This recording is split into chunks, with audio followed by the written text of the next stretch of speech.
സ്നേഹമുള്ളവരെ, കത്തോലിക്ക സഭയിൽ അനേകം വിശുദ്ധർ ഉള്ളതായിട്ട് നമുക്കറിയാം. ആദ്യ കാലഘട്ടങ്ങളിൽ വിശുദ്ധിയുടെ ജീവിതമെന്ന് പറയുന്നത് എല്ലാവരും വിശുദ്ധിയിലേക്ക് വിളിക്കപ്പെട്ടിരിക്കുന്നു എന്നാണ് സഭ പഠിപ്പിച്ചുകൊണ്ടിരുന്നത്. എന്നാൽ 1-ാം നൂറ്റാണ്ടിൽ 2-ാം നൂറ്റാണ്ടിലൊക്കെ ഒരാൾ മരിച്ച് അടക്കം ചെയ്ത് കഴിയുമ്പോൾ നല്ല ക്രൈസ്തവ ജീവിതത്തിന് ഉടമയാണെങ്കിൽ ജനങ്ങൾ തന്നെ പറയും വിശുദ്ധനായിരുന്നു വിശുദ്ധനായിരുന്നു. അങ്ങനെ വരുമ്പോൾ രൂപതയിലെ മെത്രാന് തന്നെ ഒരാളെ വിശുദ്ധനാക്കാമായിരുന്നു, പ്രഖ്യാപിച്ചാൽ മതി. എന്നാൽ നൂറ്റാണ്ടുകൾ കഴിഞ്ഞപ്പോൾ 10-ാം നൂറ്റാണ്ടൊക്കെ ആയപ്പോഴേക്കും വിശുദ്ധരാകി പ്രഖ്യാപിക്കണമെങ്കിൽ അതിന് ചില നടപടിക്രമങ്ങൾ തന്നെ സഭയിലുണ്ടായി. പിന്നീട് 19-ാം നൂറ്റാണ്ടിൽ ലത്തീൻ കാനൻ നിയമം ഉണ്ടായപ്പോൾ അതോടനുബന്ധിച്ച് വിശുദ്ധരാകുന്നത് എങ്ങനെയാണ് എന്ന് പറഞ്ഞു. പൗരസഭയുടെ മോത്തു പ്രോപ്രിയോകൾ പുറപ്പെടുവിച്ചപ്പോഴും അതിലൊക്കെ സൂചിപ്പിക്കുന്നുണ്ട്. എന്നാൽ 2-ാം വത്തിക്കാൻ കൗൺസിൽ വരെ അതിന് പ്രത്യേക നടപടിക്രമങ്ങൾ ഉള്ളതായിട്ട് കൂടുതലായിട്ടില്ല. എന്നാൽ 1983 ജോൺ പോൾ രണ്ടാമൻ മാർപ്പാപ്പയാണ് വിശുദ്ധരുടെ നാമകരണ നടപടിക്രമങ്ങളുമായി ബന്ധപ്പെട്ടുള്ള ഡിവിനൂസ് പെർഫെക്ഷോണിസ് എന്ന് പറയുന്ന ഡോക്യുമെൻറ്റിലൂടെ ഈ നടപടിക്രമങ്ങളെ വളരെ വ്യക്തമായിട്ട് നിർവചിക്കുകയുണ്ടായത്. അതിനുശേഷം 2008 ബെനഡിക്ട് 16 മാർപ്പാപ്പ സാങ്ക്തോരും മാത്തർ എന്ന് പറയുന്ന തിരുവെഴുത്തിലൂടെ രൂപതാതലത്തിലും സഭാതലത്തിലും എങ്ങനെയാണ് ഒരു വിശുദ്ധൻ്റെ നാമകരണ നടപടികൾ ക്രമങ്ങൾ നടത്തേണ്ടത് എന്ന് വളരെ വ്യക്തമായി പ്രഖ്യാപിക്കുകയുണ്ടായി. ഇപ്പോൾ ഒരാൾ വിശുദ്ധരുടെ പദവിയിലേക്ക് ഉയർത്തപ്പെടണമെങ്കിൽ ഈ നടപടിക്രമങ്ങൾക്കനുസരിച്ചാണ് ഒരാളെ ഉയർത്തുക. ഒരാൾ മരിച്ചു കഴിഞ്ഞാൽ മാത്രമേ ഒരാളെ വിശുദ്ധനായി പ്രഖ്യാപിക്കുകയുള്ളൂ.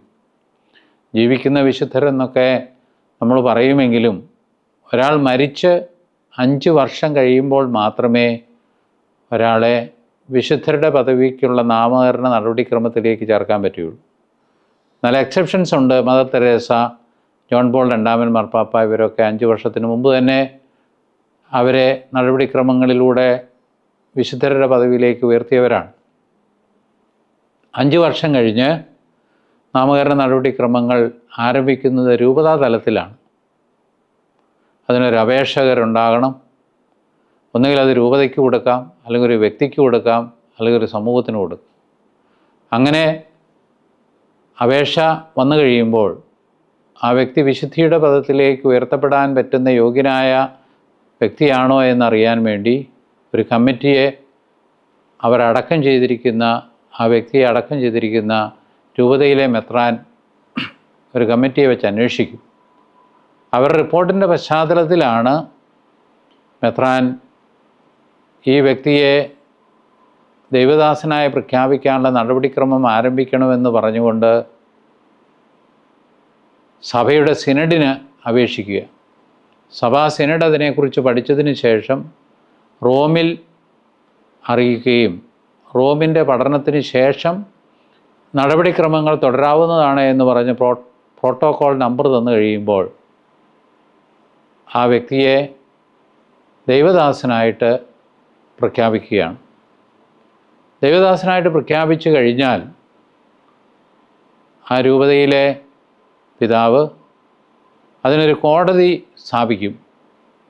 എപ്പിസ്കോപ്പൽ ഡെലഗേറ്റ്, പ്രൊമോട്ടർ ജസ്റ്റിസ്, നോട്ടറിമാർ, അതുപോലെ തന്നെ ആ വ്യക്തിയുടെ ജീവിതത്തിലെ ചരിത്രപരമായ കാര്യങ്ങൾ, ദൈവശാസ്ത്രപരമായ കാര്യങ്ങളൊക്കെ പഠിക്കാനായിട്ടുള്ള കമ്മിറ്റി. അനേക വർഷങ്ങൾ പഠിക്കും. ചിലപ്പോൾ പഠിച്ച് അതിൻ്റെ നടപടിക്രമങ്ങളൊക്കെ പൂർത്തീകരിച്ചതിന് ശേഷം രൂപതാ തലത്തിലുള്ള ക്രമം പൂർത്തീകരിച്ച് റോമിലേക്ക് സമർപ്പിക്കുകയാണ്. സമർപ്പിക്കുന്ന അവസരത്തിൽ ഈ വ്യക്തിയുടെ കബറിടം തുറന്ന് പരിശോധിക്കാറുണ്ട്. ഏതെങ്കിലും വിധത്തിലുള്ള മിറക്കിൾ, അത്ഭുതങ്ങളുണ്ടായിട്ടുണ്ടെങ്കിൽ അത് പ്രത്യേകം ശ്രദ്ധിക്കപ്പെടാറുണ്ട്. ഇതെല്ലാം കഴിഞ്ഞാണ് റോമിലേക്ക് വിടുക. റോമിൽ ചെന്ന് കഴിയുമ്പോൾ അവിടെ ഒരു പോസ്റ്റ്ലേറ്റർ ഉണ്ടാകും. അവർ ഈ രൂപതാ കോടതിയിൽ നിന്ന് നടത്തിയിരിക്കുന്ന അന്വേഷണങ്ങളുടെ പശ്ചാത്തലത്തിൽ ഒരു പൊസസീവ് തയ്യാറാക്കി, എന്ന് പറഞ്ഞാൽ നമ്മളൊരു തീസിസ് തയ്യാറാക്കുന്ന പോലെ തയ്യാറാക്കി അവിടെ കർദിനാൾ സംഘത്തിന് സമർപ്പിച്ചു കഴിയുമ്പോൾ അവർ ആ പൊസസീവ് അംഗീകരിച്ചാൽ സാധാരണ നിലയിൽ അദ്ദേഹം ധന്യനായിട്ട് പ്രഖ്യാപിക്കപ്പെടുകയാണ്. ധന്യനായി പ്രഖ്യാപിച്ചു കഴിഞ്ഞാൽ അടുത്ത തലമെന്ന് പറയുന്നത് വാഴ്ത്തപ്പെട്ടവനായിട്ട് പ്രഖ്യാപിക്കണം. അതിന് റോമൻ കോടതി അംഗീകരിച്ച ഒരത്ഭുതം നടന്നിരിക്കണം. ഒരത്ഭുതം നടക്കുകയാണെങ്കിൽ തീർച്ചയായിട്ടും വാഴ്ത്തപ്പെട്ടവനായിട്ട് പ്രഖ്യാപിക്കും, വാഴ്ത്തപ്പെട്ടവളായിട്ട് പ്രഖ്യാപിക്കും. എന്നാൽ ഒരാൾ രക്തസാക്ഷിയാണ് ആയതെങ്കിൽ വാഴ്ത്തപ്പെട്ടവരായി പ്രഖ്യാപിക്കുന്നതിന് അത്ഭുതത്തിൻ്റെ ആവശ്യമില്ല. വാഴ്ത്തപ്പെട്ടവരായി പ്രഖ്യാപിച്ചു കഴിഞ്ഞാൽ മാത്രമേ ഈ വ്യക്തികളെ സഭയിൽ പ്രത്യേകമായി പ്രാർത്ഥനയ്ക്ക് നമ്മൾ അല്ലെങ്കിൽ അപേക്ഷിക്കാനായിട്ട് ദേവാലയത്തിൽ രൂപങ്ങൾ വയ്ക്കാനൊക്കെ സാധിക്കുകയുള്ളൂ. വാഴ്ത്തപ്പെട്ടവർ വീണ്ടും ഒരത്ഭുതം കൂടി പ്രവർത്തിച്ചാൽ മാത്രമേ അത് അംഗീകരിച്ചാൽ മാത്രമേ വിശുദ്ധനായിട്ട് പ്രഖ്യാപിക്കപ്പെടുകയുള്ളൂ. അപ്പോൾ ഒരു നീണ്ട നടപടിക്രമങ്ങളാണ് ഇതിനു വേണ്ടിയുള്ളത്. ഈ നടപടിക്രമങ്ങളെല്ലാം പൂർത്തീകരിച്ച് കഴിയുമ്പോഴാണ് സഭയിൽ വിശുദ്ധരും ദൈവദാസരും ധന്യരും വാഴ്ത്തപ്പെട്ടവരും ഒക്കെ ഉണ്ടാകുക. നമുക്കറിയാം, സീറോ മലബാർ സഭ ഇന്ന് 35 രൂപതകൾ ഉൾക്കൊള്ളുന്ന സഭയാണ്. ഈ സഭയിലും അനേകം വ്യക്തികളെ വിശുദ്ധിയുടെ പദവിയിലേക്ക് എല്ലാവരും വിശുദ്ധമായ ജീവിതം നയിച്ചിട്ടുള്ള അനേകം വ്യക്തികളുണ്ട്. ഔദ്യോഗികമായിട്ട് സഭ അംഗീകരിച്ച വ്യക്തികളെ മാത്രമേ വിശുദ്ധരെന്ന് സഭ വിളിക്കാറുള്ളൂ. അങ്ങനെ സീറോ മലബാർ സഭയിൽ ഇന്ന് 4 വിശുദ്ധരാണ് നമുക്കുള്ളത്. ആദ്യത്തെ സെയിൻ്റ് എന്ന് പറയുന്നത് വിശുദ്ധ അൽഫോൻസാമയാണ്. ഈ 4 വിശുദ്ധരുടെയും നടപടിക്രമങ്ങൾ പൂർത്തീകരിച്ചു. എന്നാൽ ഇന്ന് സഭയ്ക്ക് 2 വാഴ്ത്തപ്പെട്ടവരുണ്ട്. വാഴ്ത്തപ്പെട്ട കുഞ്ഞച്ചനും വാഴ്ത്തപ്പെട്ട റാണി മരിയായും. ഞാൻ പറഞ്ഞു, പൊസസീവ് തയ്യാറാക്കി അത് അംഗീകരിച്ചു കഴിയുമ്പോൾ ധന്യരാകുമെന്ന്. അങ്ങനെ ധന്യരായിട്ടുള്ള 6 വ്യക്തികൾ നമ്മുടെ സഭയിൽ ഇന്നുണ്ട്. അതുപോലെ തന്നെ ഒരാളെ ദൈവദാസനും ദൈവദാസിയുമായിട്ട് എങ്ങനെയാണ് പ്രഖ്യാപിക്കുന്നതെന്ന് ഞാൻ പറഞ്ഞു. രൂപതാ തലത്തിലും അതുപോലെ തന്നെ റോമിൻ്റെ നടപടിക്രമങ്ങളിലുമൊക്കെ. അപ്പോൾ ഒരാൾ ദൈവദാസരായി പ്രഖ്യാപിക്കപ്പെടുന്ന നടപടി ഞാൻ പറഞ്ഞു. ഇന്ന് സഭയിൽ 15 ദൈവദാസന്മാരുണ്ട്. അതോടൊപ്പം തന്നെ ഇനീഷ്യൽ സ്റ്റേജിലൂടെ ഈ പ്രോസസ്സിന് വിധേയമാക്കിക്കൊണ്ടിരിക്കുന്ന ഏതാനും വ്യക്തികളുമുണ്ട്. തീർച്ചയായും നമ്മുടെ സഭ വിശുദ്ധരെ കൊണ്ടും വാഴ്ത്തപ്പെട്ടവരെ കൊണ്ടും ധന്യരെ കൊണ്ടും അതോടൊപ്പം തന്നെ ദൈവദാസരെ കൊണ്ടും സമ്പന്നമാണ്. എന്നാൽ ഈ നടപടിക്രമങ്ങൾ, ഇതിനു വേണ്ടിയുള്ള രീതികളൊന്നും കൃത്യമായിട്ട് സംഘപരി മാത്രം എന്നതിലുണ്ടെങ്കിൽ തന്നെ ആർക്കും വ്യത്യസ്തമായ നന്നായിട്ട് അറിയാനൊന്നും പാടില്ല. ഇപ്പോൾ ഇതിൻ്റെ ഭാരവാഹികളായിട്ട് പോസ്റ്റ്ലേറ്ററായിട്ടും ഒക്കെ വരേണ്ടത് റോമിൽ നടത്തുന്ന കോഴ്സ് കൂടി പഠിച്ചിട്ട് വേണം ഇത് നടത്താനെന്നാണ് പറഞ്ഞിരിക്കുന്നത്. 2 വർഷത്തെ കോഴ്സ്. എൻ്റെ കഴിഞ്ഞ 5 വർഷത്തെ മാത്രമല്ല, 2009 ദൈവദാസൻ മാക്കിപ്പിതാവിനെയും ദൈവദാസൻ ഭൂതത്തിലച്ഛനെയും നടപടിക്രമങ്ങൾക്ക് വിധേയമാക്കപ്പെട്ടപ്പോൾ അന്ന് കോട്ടയത്ത് എപ്പിസ്കോപ്പൽ ഡെലഗേറ്റായിട്ട് നിയോഗിച്ചത് എന്നെയാണ്. അതുകൊണ്ട് ഇതിൻ്റെ നടപടിക്രമങ്ങൾ പ്രത്യേകമായിട്ട് പഠിക്കുകയും അതിനെയൊക്കെ പശ്ചാത്തലത്തിലാണ് ഞാൻ സീറോ മലബാർ സഭയുടെ പോസ്റ്റ്ലേറ്റർ ജനറലായിട്ട് നിയോഗിക്കപ്പെട്ടത്. അപ്പോൾ ഈ നിയോഗിക്കപ്പെട്ട അവസരത്തിൽ നമ്മുടെ ധന്യരും ദൈവദാസരുമായ ആളുകളുടെ പ്രൊസീജിയേഴ്സൊക്കെ നടത്തുന്നതിന് പോസ്റ്റ്ലേറ്റർമാരെയും മറ്റ് കോടതി അംഗങ്ങളെയൊക്കെ എനിക്ക് സഹായിക്കാൻ സാധിച്ചിട്ടുണ്ട്.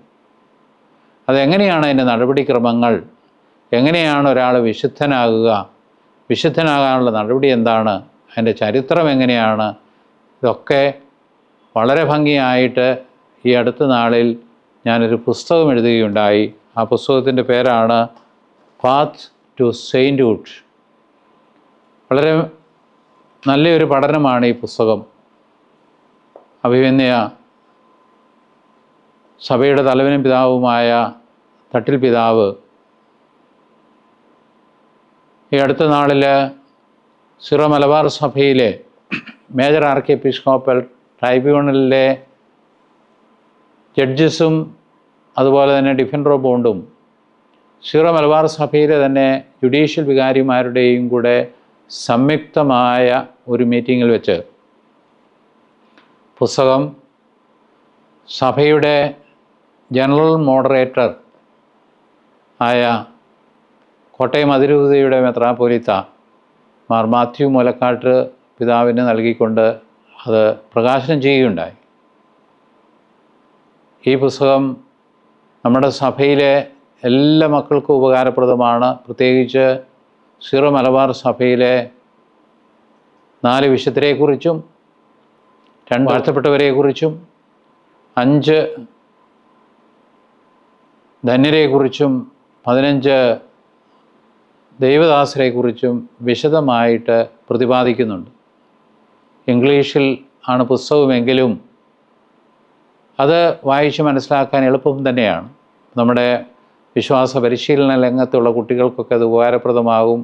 എങ്ങനെ വിശുദ്ധിയിലേക്ക് വളരാം, എങ്ങനെയാണ് വിശുദ്ധി പ്രാപിക്കേണ്ടതെന്ന് അടുത്ത കാലത്തുള്ള മാർപ്പാപ്പന്മാരുടെ പഠനങ്ങളൊക്കെ ഈ പുസ്തകത്തിൽ പറയുന്നുണ്ട്. അപ്പോൾ തീർച്ചയായിട്ടും അത് ഉപകരിക്കട്ടെ എന്ന് ആഗ്രഹിക്കുകയും പ്രാർത്ഥിക്കുകയും ചെയ്യുകയാണ്. അതുകൊണ്ട് എനിക്ക് വിശുദ്ധനാകാൻ പറ്റുമോ, വിശുദ്ധയാകാൻ പറ്റുമോ എന്നാരും സംശയിക്കേണ്ട. നമുക്കൊരുങ്ങാം, നമുക്ക് പ്രവർത്തിക്കാം.